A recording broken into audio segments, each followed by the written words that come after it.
Buen día, soy el ingeniero Rafael Cuellar, docente en línea de la materia de cálculo diferencial en la UNAD. Realizamos este video como parte de los trabajos del seminario de cálculo diferencial, coordinados por el ingeniero David Jesús Reyes Ramírez. ¿Qué son las derivadas? Las derivadas es una medida de la rapidez con la que cambia el valor de una función según el cambio de una variable independiente. ¿Cómo se ve esto gráficamente? Es equivalente a la recta tangente en un punto determinado de la curva, lo que al variar el punto mide el cambio de la pendiente y nos indica el grado de variación de la curvatura. La curva puede representar el cambio de la distancia recorrida, la velocidad o cómo aumenta o disminuye algo, como por ejemplo la altura de un líquido en algún contenedor. En este video revisaremos las derivadas en funciones algebraicas, polinomiales y racionales que se estudian en la unidad 3 en el punto 2 y las derivadas de orden superior en el punto 3. Al final veremos un ejemplo de aplicación. Empezaremos con un formulario de las 4 fórmulas básicas. Primero, la derivada con respecto a x de una constante. Como dijimos al principio, si la derivada es con respecto a x, una constante no estaría siendo parte del estudio, entonces es 0. En el segundo caso, es derivada con respecto a x de x, entonces ya obtenemos un resultado. En el caso 3, la derivada con respecto a x de x a algún exponente, y esta es la solución. Y la derivada de x con respecto a x de una función más o menos, ya sea el caso, de otra función de x. Y esta se resuelve como la función derivada de x más o menos, según el caso, de la derivada de la otra función. Okay. Estudiaremos los casos uno a uno. Para medir el cambio de una variable tenemos que especificar cuál es la variable del análisis, y para cualquier otra variable que aparezca en la función será tomada como parte de una constante de nuestro estudio.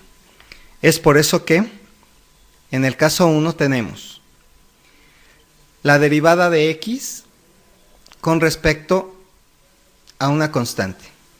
Eso nos va a dar 0 porque finalmente no tenemos ningún elemento que evaluar de nuestra variable. Es el caso del 7. El 7 no tiene ninguna variable y entonces la derivada sería 0. De la derivada con respecto a x, y la tomaremos como una constante. Y por eso nos da el 0. Es el mismo caso de cualquier otra constante. El problema del alumno normalmente es que al cambiarle variables de x o y, se pierden.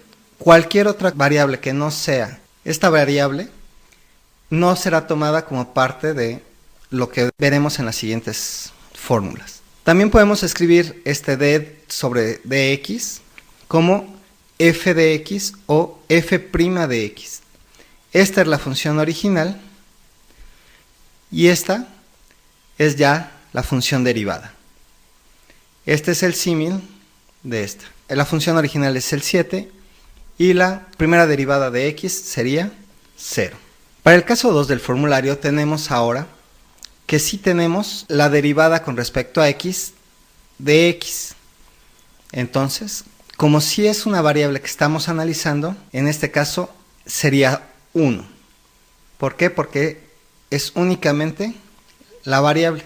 Esa variable se está analizando y se convierte a 1, como vimos en la parte de límites. También se puede expresar, como lo vimos en el caso anterior, como f de x es igual a x y la derivada de f de x es igual a 1. Es muy importante la coma. Es mucho más fácil en caso de segundas derivadas poner una doble coma que poner la doble derivada en la nomenclatura anterior, que sería d al cuadrado sobre dx al cuadrado. Para el caso 3, tenemos un exponente que es diferente a 1 en nuestra variable de análisis. Esta es la diferencia. Ahora es la derivada con respecto a x de x elevada a cualquier otra potencia diferente de 1. Entonces, vamos a bajar el exponente a que multiplique a nuestra variable. Y nuestro exponente le vamos a reducir siempre 1, sea o no sea un número entero nuestra n. Más adelante veremos algún caso. Por ejemplo, si tenemos la función de x igual a x elevada a la cuarta, tenemos que el 4 baja a 4, aquí enfrente, multiplicando x. Y 4 le restamos el 1, quedando 4 que multiplica a x elevado al cubo. Esta es ya nuestra derivada.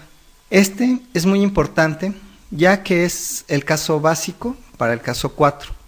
En el caso 4 ya tenemos una función polinomial donde tenemos varios monomios, como en el caso 3, que se van a sumar y restar. Esta suma y resta, o resta, puede ser tan larga como sea. Podemos tener un polinomio de 3, 4 o más elementos, cada uno con exponente diferente. Entonces, la derivada de la suma va a ser la derivada de la variable x con respecto a x. Y vamos a aplicar en este caso el caso 3. Y este se repetiría el caso 3. ¿Ok? Entonces, si f de x está elevado a la cuarta, g debe estar elevado a la 3 o menos. Analizaremos entonces la función de x que es igual a x a la cuarta. Veamos el caso 4, que ya es una función polinomial, y entonces tenemos que la derivada con respecto a x de una función de x más menos otra función de x que llamaremos g es igual a la derivada del primer elemento más o menos la derivada de la segunda función. Y así nos podríamos seguir en adelante, hasta que terminemos el polinomio, analizando cada uno de los monomios. Nos apoyaremos en el caso 3, y entonces resolvemos un ejemplo. Si la función de x es igual a x a la 3, y este es un monomio, más 2x al cuadrado, menos 2x más 4, entonces la derivada sería, este 3 baja y multiplica a x, y le restamos este menos 1, como habíamos quedado, siempre le vamos a restar 1 al exponente de x. Ahora, este caso, bajamos el 2 como estaba, y este 2 es el que multiplica ahora a x, multiplicándose ahora entre sí, y le restamos el 1. Luego, tenemos el 1 que tiene aquí, pasa a multiplicar a x, quedando 2 por 1, este 2 pasa aquí, y 1 menos 1 nos da 0. Esta, como es una constante, se nos convierte a 0, ya que no tiene ningún elemento de la variable x. Tenemos entonces 3 por x al cuadrado, ya que 3 menos 1 es 2. 4 por x a la 1 y 2 por 1 nos da 2, y x 1 menos 1 es 0. Y el 0 que ya traíamos acá, quedando finalmente 3x al cuadrado más 4x más 2, ya que x a la 0 es 1.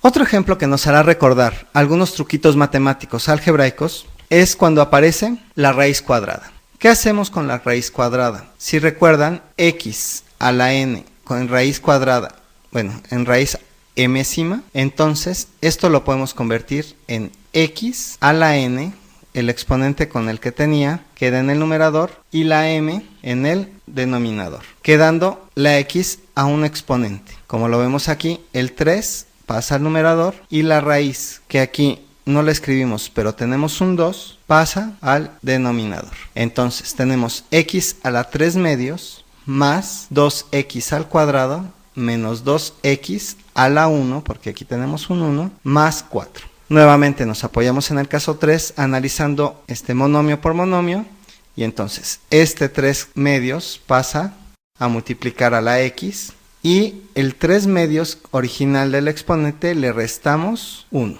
Y hacemos lo mismo. 2, bajamos el exponente multiplicando a 2 y a x, y el exponente original que era 2 le restamos nuevamente 1.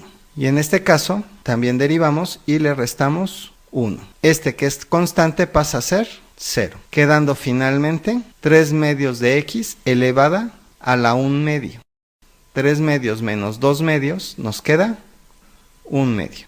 Este 1 medio es el que se queda acá. Y tenemos 2 por 2 son 4, x a la 1. Y 2 multiplicado por x a la 1 menos 1 nos da 2. Aquí tenemos el x a la 0. Muy bien. ¿Esto qué nos queda? Podríamos también escribirlo como raíz cuadrada de 3 medios de x, ya que aquí tenemos el 1 que es la n y el 2 que es la m.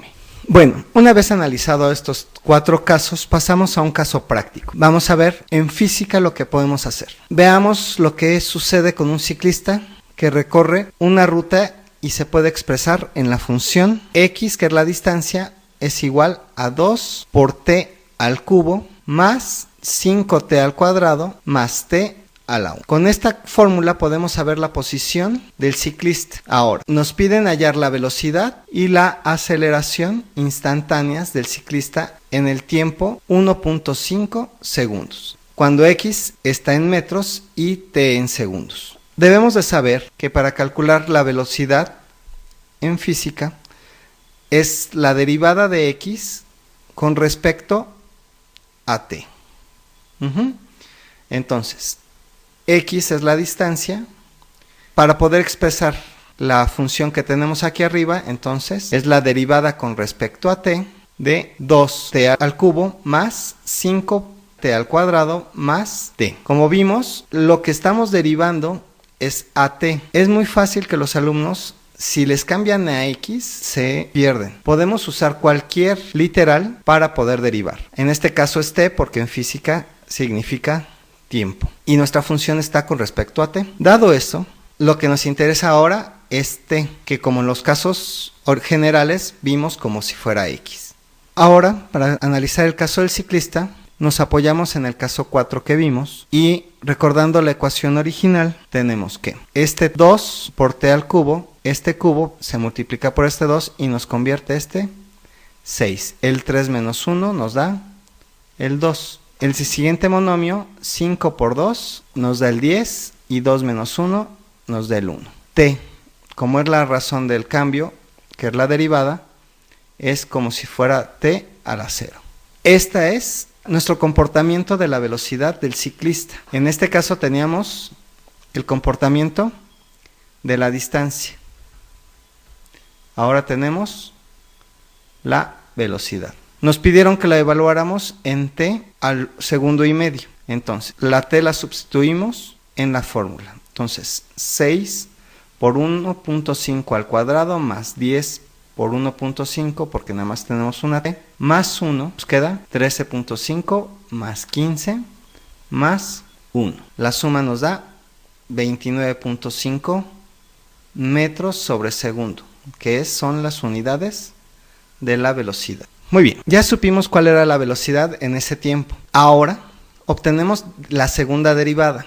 En física, la segunda derivada nos va a dar la aceleración. Esta aceleración es la segunda derivada con respecto a la distancia y la primera derivada con respecto a la velocidad. Entonces, tomamos la ecuación anterior de la velocidad y la derivamos con respecto al tiempo, aprovechando que ya lo habíamos derivado. Entonces, tenemos otra vez apoyándonos en el caso 4, que la aceleración es 6 por 2, 12, y 2 menos 1 nos da 1, por 10 y t es 1 menos 1 nos da t a la 0. Y la constante que tenemos aquí sería 0. Automáticamente nos da ya la fórmula donde podríamos evaluar cualquier tiempo para conocer la velocidad instantánea del ciclista en cualquier parte de su ruta. Ahora, en este caso nos están pidiendo que evaluemos con t igual a 1.5 segundos.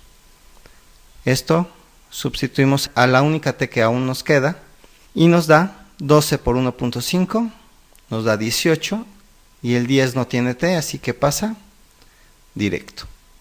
Lo sumamos y nos quedan 28 metros sobre segundo al cuadrado. Este cuadrado es por la segunda derivada, utilizando 2 veces el tiempo. Entonces estamos viendo la razón de cambio primero por velocidad y luego hacia la aceleración usamos 2 veces el tiempo y entonces nos afecta aquí. Entonces esta es la razón de que podemos usar por medio de derivadas y conocer no solo para este tiempo 1.5, sino para cualquier tiempo que quisiéramos evaluar al ciclo. Nos daría tanto la velocidad como la aceleración instantánea. Esto es todo por este momento. Espero resuelva sus dudas y aclare los porqués y para qué realizamos este tipo de manejos matemáticos. Gracias y hasta la próxima.